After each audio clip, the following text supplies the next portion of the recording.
that go well this time of the year, and Treacle Tart has won for them here. Number 1, Treacle Tart, the winner.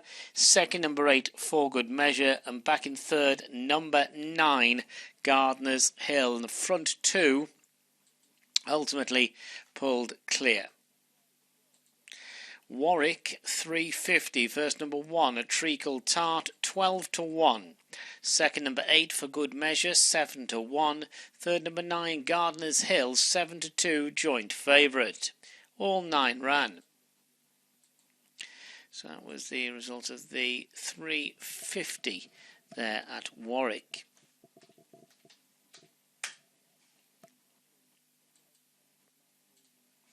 Just see the 350 at Warwick, which developed into a duel between Treacle Tart and For Good Measure, and it was the mare carrying top weights, minus Paul O'Brien's £3 claim, who went on to win. Treacle Tart there for Charlie Longston's stable, a stable going really well, a stable that do well this time of the year, beat For Good Measure, and those two had the race themselves in the closing stages, pulling clear of Gardener's Hill. The next race on our service comes from Beverley, and that race is due off at 4:10. So join us for the flat action. Now, this race has been decimated, actually. This, of course, due to the ground conditions changing at Beverley. The ground is now officially soft. We've gone from 14 runners to 8. Who's stay up? Who appears to be on very good terms with them at the moment. 9-4 favourite then Casa Camigo. Second favourite Giving Back on a hat-trick following victories at Salisbury and at Chepstow. Also landed a couple of bumpers in the past.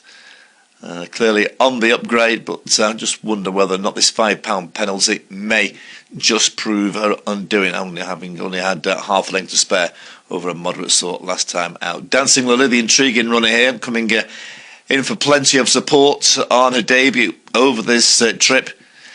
Relatively unexposed in comparison to these rivals, having a second start for her current trainer Debbie Hughes, and showed a significant improvement last time out, and stepping up to 1 3/4 miles. Can she pull out any more with an extra 2 furlongs to travel? We'll find out shortly. Whilst Banter Bay, a winner here on turf back in May.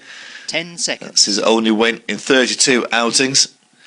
He's tackled this trip before and hasn't appeared to stay. Josephine Gordon is on board. So runners loading up, and these are pretty experienced and shouldn't pose too many problems. Cascamigo now cut to 2-1.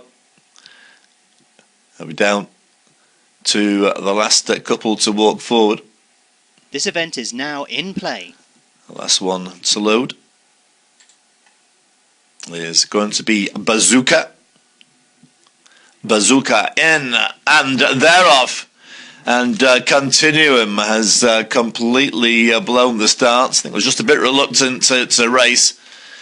And as they settle down in the early stages, and the first to show as they go round the top turn, Monty's Angel with Dangly Don't Ask, and then towards the outside, Dancing Lily. Sir Fred up with them. They're chased by Casa Camigo and Lazarus, and Continuum is several lengths adrift as they head downhill towards the home straight on the first circuit.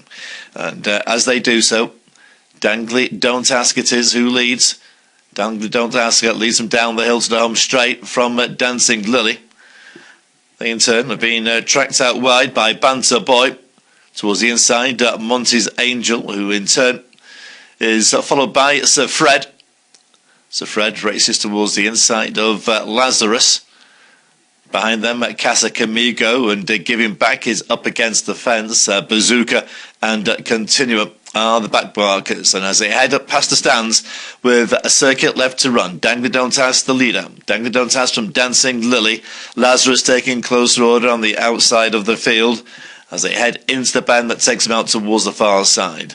Monty's Angel and Banter Boy are all on terms with the leaders, and behind them we have Giving Back, Casa Camigo and Sir Fred making a line ahead of Bazooka, and Continuum, after that slow start, remains the back marker, but he is now on terms with the rest of the field as they begin the uphill climb towards the far side of the track. So through the halfway mark and up front, it continues to be Dangly Don't Ask who leads. Dangly Don't Ask by a length to Dancing Lily, Lazarus and Monty's Angel, Banter Boy, Lazarus all well there, and Bazooka is now making a move from the rear of the field. So into the final 6 furlongs, and the field covered by no more than 5 lengths, and now Dangly Don't Ask is beginning to wind up the pace. Dangly Don't Ask leads by 3 parts of a length from Dancing Lily. Bazooka, Lazarus out wide. Banter Bay next. Monty's Angel now beginning to struggle. Giving back, and Cascamigo are now being asked to take closer order as Sir Fred now starts to lose ground into the final half mile at the top of the hill. Dangly Don't Ask from Dancing Lily. And Banter Bay travels well in their slipstream in third. Followed then by Giving Back and Cascamigo. Lazarus is now under a drive, and Giving Back now has a lovely seam up the inside of Dangly Don't Ask as they come down the hill. Dancing Lily, Cascamigo, Banter Bay all well there, and as they straighten up for home, Giving Back sticking to the fence leads them in from Dancing Lily, Cascamigo out wide. They're followed by Banter Bay, and now Continuum is getting into it down to the furlong marker. Cascamigo up the centre has now swept by Giving Back. Banter Bay staying on, chased by Continuum, and these are clear. But Cascamigo is staying on well and sprinting away here to win from Continuum, getting up for second. Banter Bay over in third ahead of Giving Back. Yes, that's the